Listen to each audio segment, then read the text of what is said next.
I'd like to welcome all of you here. Maharashtra का जो चुनाव है विचारधारा का चुनाव है और 1-2 अरबपति और गरीबों के बीच में चुनाव है। अरबपति चाहते हैं कि मुंबई की जमीन उनके हाथ चले जाए। एस्टिमेट है 1 लाख करोड़ का एस्टिमेट है। 1 अरबपति को 1 लाख करोड़ रुपए देने की बात है। ये बैकग्राउंड मैं आपको दे रहा हूं। हमारी सोच है कि महाराष्ट्र के किसानों को, गरीबों को, बेरोजगार युवाओं को मदद की जरूरत है। रोजगार, महंगाई मेन इश्यूज हैं और हमने क्लियरली बोला है, हर भाषण में मैं बोलता हूं कि हमारी फोकस महिलाओं की मदद करने का है। 3,000 रुपए हर महिला के बैंक अकाउंट में हम डालेंगे। फ्री बस ट्रैवल होगा महिलाओं के लिए। किसानों के लिए 3 लाख रुपए तक का कर्जा माफ होगा। सोयाबीन के 7,000 रुपए प्रति क्विंटल।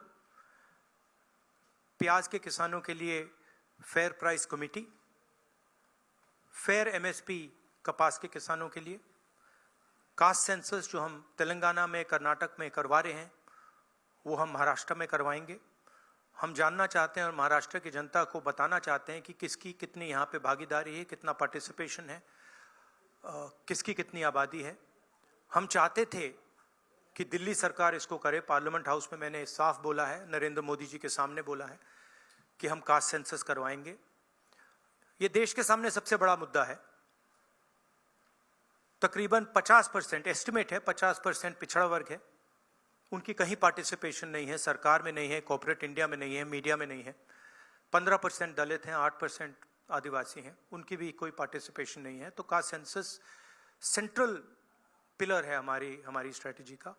हमने पार्लियामेंट हाउस में मैंने कहा है 50% रिजर्वेशन की दीवार भी हम तोड़ देंगे। वो भी प्रधानमंत्री करना नहीं चाहते हैं। हेल्थ इंश्योरेंस का हमारा यहाँ एक स्कीम है जो राजस्थान में बहुत सक्सेसफुल था। 25 लाख रुपए का स्वास्थ्य बीमा गरीब लोगों को, किसानों को, मजदूरों को, बेरोजगार युवाओं को ऑपरेशन की ज़रूरत हो, दवाई की ज़रूरत हो, MRI की ज़रूरत हो, जो भी मेडिकल फैसिलिटीज़ की ज़रूरत हो, 25 लाख रुपए तक की फैसिलिटी हमारी सरकार प्रोवाइड करेगी। और फाइनल जो युवा हैं, जो नरेंद्र मोदी जी की पॉलिसीज़ ने, नोटबंदी ने, GST ने जिनको बेरोज़गार किया है, उनके लिए अनएम्प्लॉयमेंट अलाउंस 4,000 रुपए का मंथली और 2.5 लाख जो सरकारी नौकरियां हैं उनको हम कमिट कर रहे हैं कि उनको हम आपके हवाले करेंगे। तो ये हमारा प्रोग्राम है। मेन इशू वही है। एक तरफ अदानी जी खड़े हैं, धारावी पे निशाना है। महाराष्ट्र की जो धन है उस पर निशाना है। मुंबई के नेचर को चेंज करने का लक्ष्य है।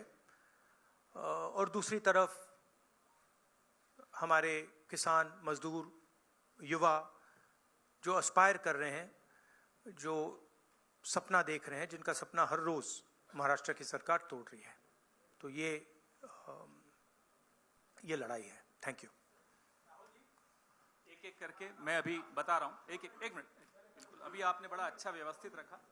इससे पहले आप सवाल शुरू करें, राहुल जी से मैं आग्रह करूंगा कि आपके सामने कुछ और भी कुछ ऐसा दिखाएं। एक सेकंड, वो क्या था? व्हाट वाज द नारा दैट मोदी जी गेव? क्या है? एक है तो सेफ है। हाँ, यस, दैट वाज। ये देखिए, इधर लाइए भैया।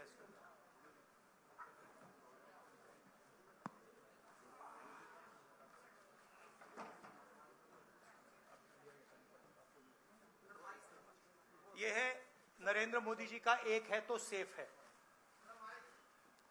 ये देखिए, एक है तो सेफ है।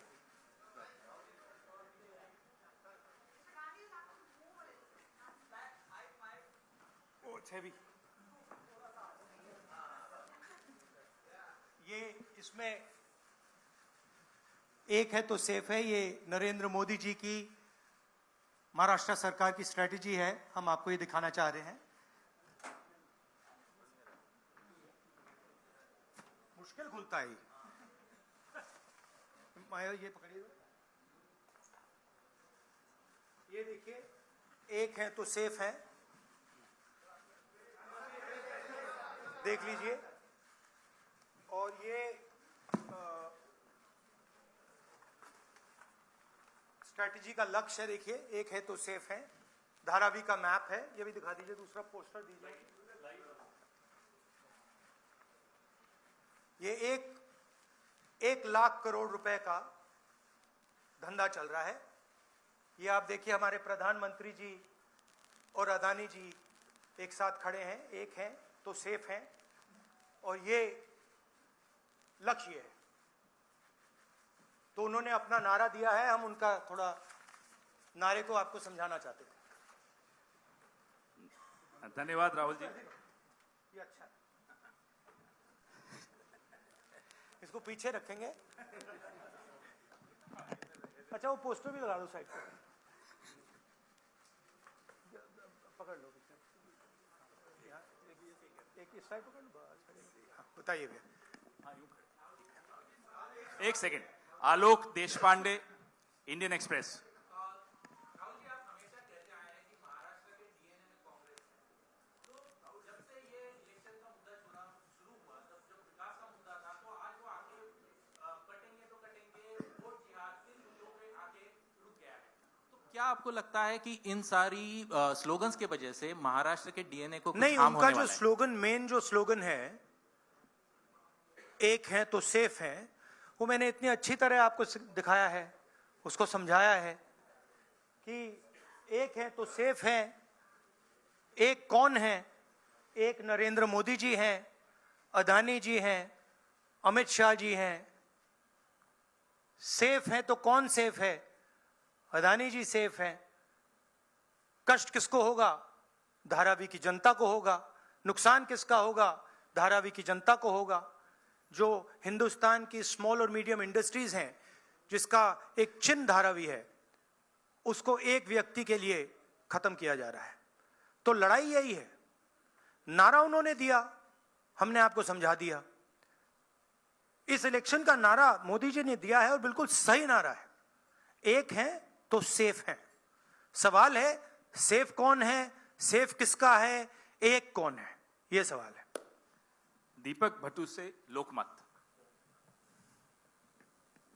राहुल जी, आज मार्केट में किसानों को सोयाबीन का 4,000 रुपया करीबन रेट मिल रहा है। एमएसपी है 4,830 रुपया।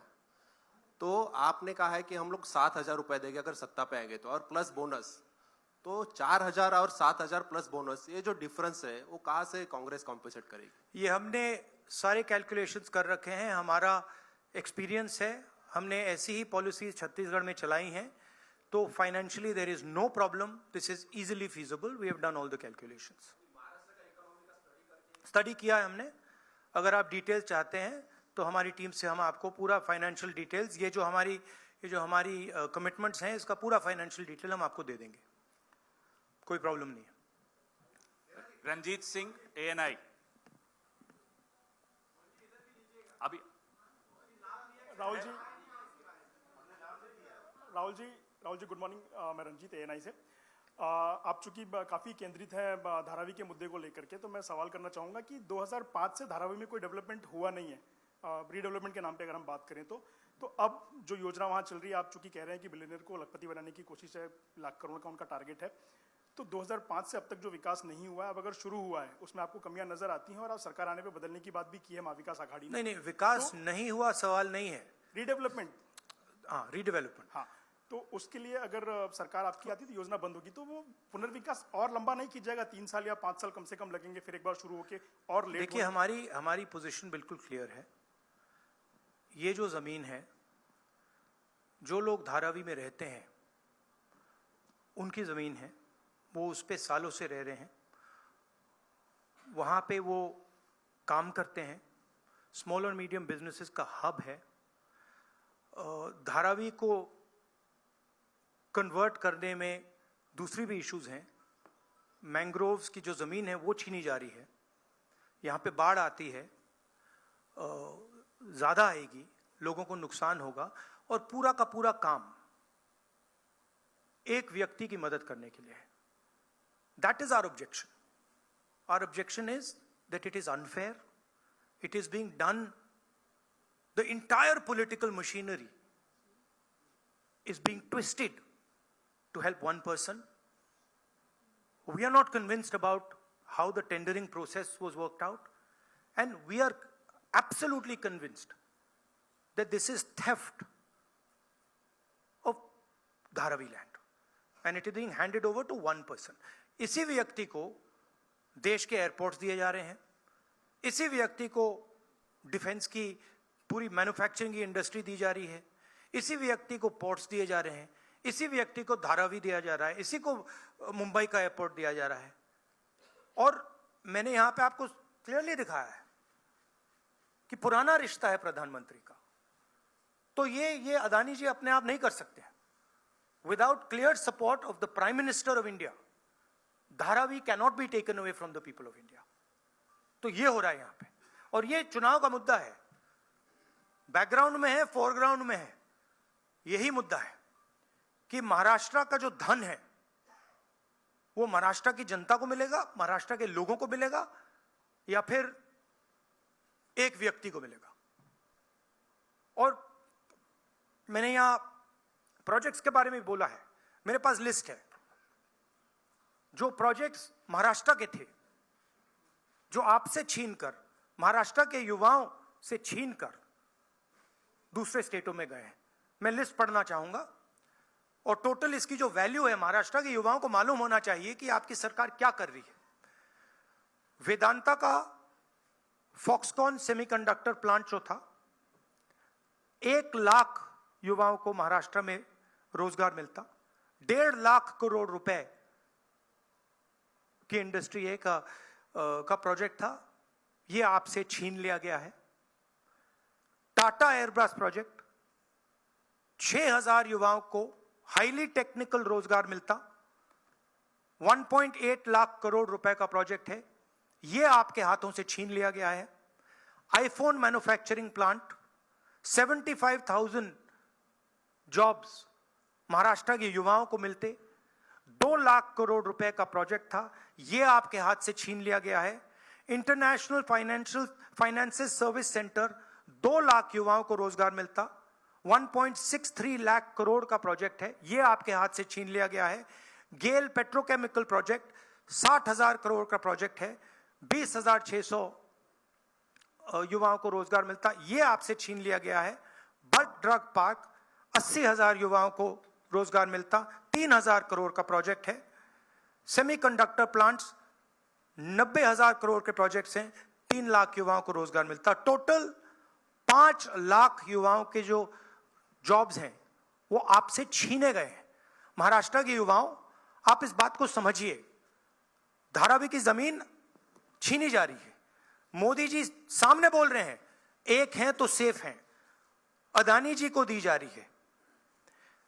7 लाख करोड़ रुपए के प्रोजेक्ट्स आपसे छीने गए हैं, और 5 लाख युवाओं को रोजगार मिल सकता था, वो आपसे लिया गया है और दूसरे प्रदेशों में गया है। ये रिकॉर्ड है, ये पक्की बात है, ये हवा की बात नहीं है। अनन्या गुप्ता, और पीटीआई। अगर आप इसके डिटेल चाहते हैं तो हम आपको सबको डिटेल्स दे सकते हैं। महाराष्ट्र के युवाओं, आप ये बात समझिए, आपसे आपकी सरकार, महाराष्ट्र की सरकार रोजगार चोरी कर रही है। Sir, if we see the tendering process, it is stated that everyone will get houses in Dharavi who are staying over there. So how do you claim and justify that people will get Everybody homeless? knows how Adani tendering process works. The whole country knows it. Okay, everybody knows how CBI is used, how ED is used, how income tax department is used, how people are pressured. An example is sitting in front of you in Mumbai airport. It's there for everybody to see. Now, it's one thing if the media doesn't want to report it, right? But the fact of the matter is the whole country knows that Mr. Adani is fully supported by the Prime Minister, and anything that Mr. Adani wants, he gets. Sir Deepa इस कदम elections में साकाल, एक second please, अनुशासन please. Deepa कदम साकाल। धारावी का redevelopment policy कैसी होगी, इसका आपके पास counter agenda क्या है? धारावी का रिडेवलपमेंट कैसे होगा, इसका धारावी का डेवलपमेंट जो वहां के स्टेक होल्डर्स हैं उनके इंटरेस्ट को लेकर होगा। आज उनके इंटरेस्ट को परे किया जा रहा है, उनके इंटरेस्ट को निगेट किया जा रहा है और इनके इंटरेस्ट को पूरा सपोर्ट दिया जा रहा है। और सिर्फ धारावी की बात नहीं है, दूसरी जमीन की बात है, मैंग्रोव्स की बात है, मुंबई की फ्लडिंग की बात है। तो ये सिंपल चीज नहीं है कि भाई सिर्फ धारावी जा रहा है, ये बड़ा कॉम्प्लिकेटेड डिसीजन है। और हम चाहते हैं कि जो धारावी के स्टेक होल्डर्स हैं और मुंबई की जनता का इसका फायदा हो। तो जो भी होगा स्टेक होल्डर्स से पूछकर, स्टेक होल्डर्स के पार्टिसिपेशन के साथ होगा। एक व्यक्ति के लिए सारे रूल्स तोड़कर नहीं होगा। राजू सोनवने, एबीपी माझा।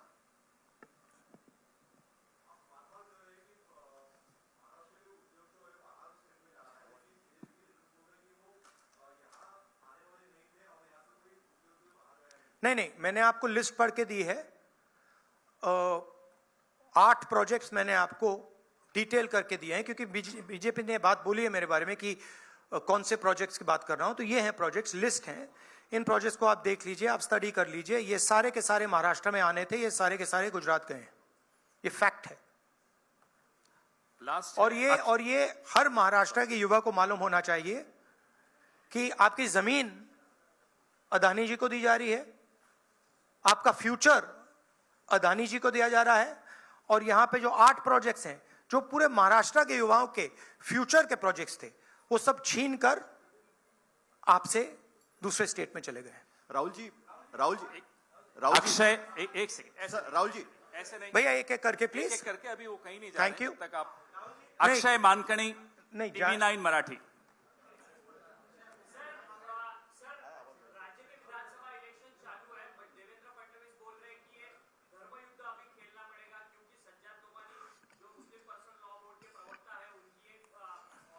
ये देखिए बीजेपी को डिस्ट्रैक्ट करने की आदत है।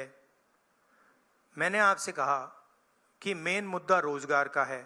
उसके बाद मैंने आपको ये 8 प्रोजेक्ट्स की लिस्ट दी, राइट, जो डिटेल कर रहे हैं कि 7 लाख करोड़ के प्रोजेक्ट्स यहाँ से गए और 5 लाख युवाओं को जो रोजगार मिलना था वो महाराष्ट्र की सरकार ने यहाँ से भेज दिए। धारावी की ज़मीन की बात की, 1 लाख करोड़ रुपए की वैल्यू है, महाराष्ट्र की है, मुंबई की है, मुंबई के लोगों की है, वो आपके सामने छीनी जा रही है। जो स्टेक होल्डर्स हैं उनको परे किया जा रहा है, ठीक है। किसानों को सही दाम नहीं मिलता है, बेरोजगारी बढ़ती जा रही है, महंगाई है। अब बीजेपी इन सवालों के जवाब कैसे दे? वो दे ही नहीं सकती है, तो डिस्ट्रैक्ट तो करना ही पड़ेगा, कुछ ना कुछ तो करना पड़ेगा, मगर डिस्ट्रैक्शन होगा नहीं। लास्ट क्वेश्चन, साहिल जोशी। राहुल जी यहाँ पर है। राहुल जी यहाँ पर है। भैया last question please. Rahul ji यहाँ पर है। किसको दे रहे हैं? साहिल यहाँ पर। सर यहाँ पर। सर कल जो महाविकास आघाड़ी की रैली हुई थी, वहां पर उद्धव ठाकरे ने कहा कि अगर उनकी सरकार आएगी तो सबसे पहला काम वो ये करेंगे कि अडानी का टेंडर रद्द करेंगे। क्या आपको लगता है कि आप और शिवसेना यूबीटी इस बात पर ज्यादा पॉलिटिकली अलाइंड है, आइडियोलॉजिकली आप ज्यादा अलाइंड है? कल आपके ट्वीट का भी उन्होंने जिक्र किया था जो आपने बाला साहब ठाकरे के इस पर किया था, तो आपको लगता है कि आप दोनों ज्यादा अलाइंड है इस चीज नहीं, पर? देखिए सिंपल सी बात है, हमारी जो सरकार आएगी वो महाराष्ट्र के लोगों की इंटरेस्ट को प्रोटेक्ट करेगी। जो धारावी में हो रहा है वो महाराष्ट्र की जनता के इंटरेस्ट के खिलाफ है, वो धारावी के जो रेजिडेंट्स हैं उनके इंटरेस्ट के खिलाफ है, वो मुंबई के जो रेजिडेंट्स हैं उनके इंटरेस्ट के खिलाफ है।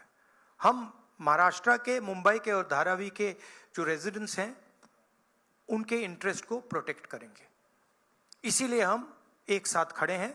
और जो उद्धव जी ने कहा है वो सही है और उसका मैं सपोर्ट करता हूं। धन्यवाद राहुल जी, आप सबको बहुत बहुत धन्यवाद। फिर आएंगे, बहुत जल्दी आएंगे सर 23 तारीख के बाद फिर आएंगे। धन्यवाद। Thank you. सुनिए भैया, एक सेकंड मुझे बोलने दीजिए, मुझे बोलने दीजिए प्लीज।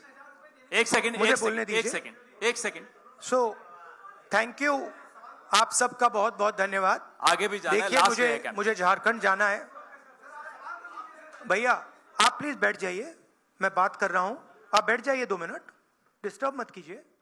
हाँ, तो आप सबका मैं धन्यवाद करता हूं। मुझे झारखंड में भी ऐसा ही प्रेस कॉन्फ्रेंस करना है और टाइमिंग की थोड़ी इशू है, तो मैं आप सबका धन्यवाद करता हूं।